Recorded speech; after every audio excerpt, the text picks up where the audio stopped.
Michelle Gumabaw, ikinasal na nga ngayong araw. Nagbahagi na nga ng mga larawan at video ang ilan sa mga kaibigan ni Michelle Gumabaw na nakadalo sa kanyang kasal.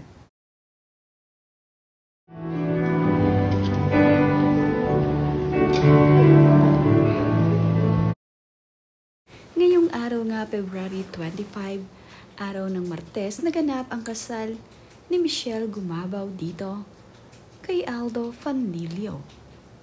Isang ang volleyball player itong si Michelle Gumabaw at ang kanya namang longtime boyfriend na si Aldo Fanlilio ay isang PBA coach.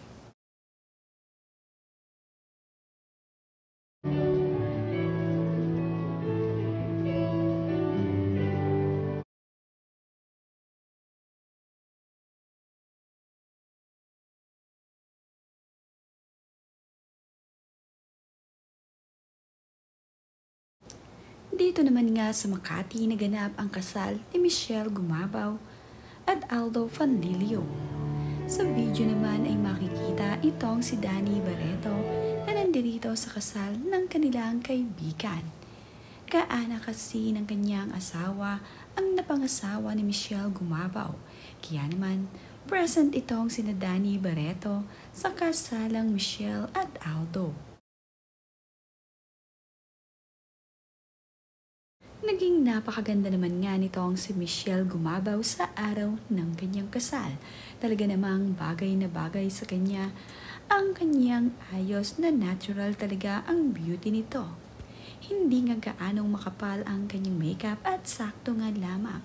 Ang kanya ring ginamit na wedding gown ay bagay na bagay dito. Kabilang naman sa mga naging ninang nitong si Michelle Gumabaw at Aldo ay itong si Charis Tinio. Kilalang kilala na nga itong si Charis Tinio dahil siya nga mismo ang may-ari ng Nice Print Photography.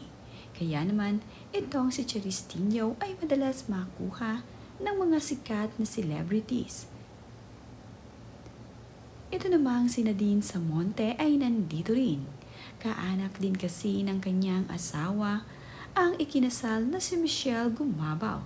Kaya naman, itong si Nadine Samonte ay present dito. Sila naman ang mga naggagandahang ninong at ninang ni Michelle at Aldo na kabilang nga sa entourage.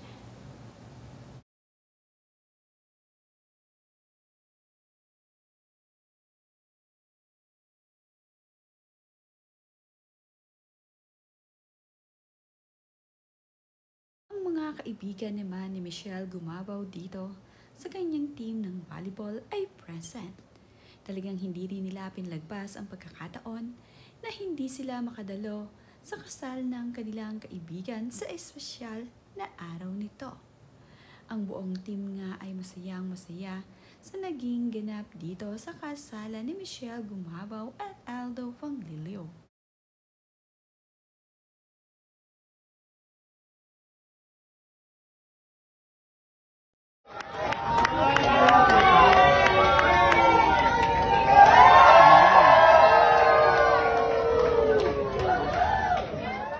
Mabuhay nga ang bagong kasal ng sina Michelle Gumabaw at Aldo Fanlilio. Sa wakas nga ay official ng Mrs. Fanlilio itong si Michelle.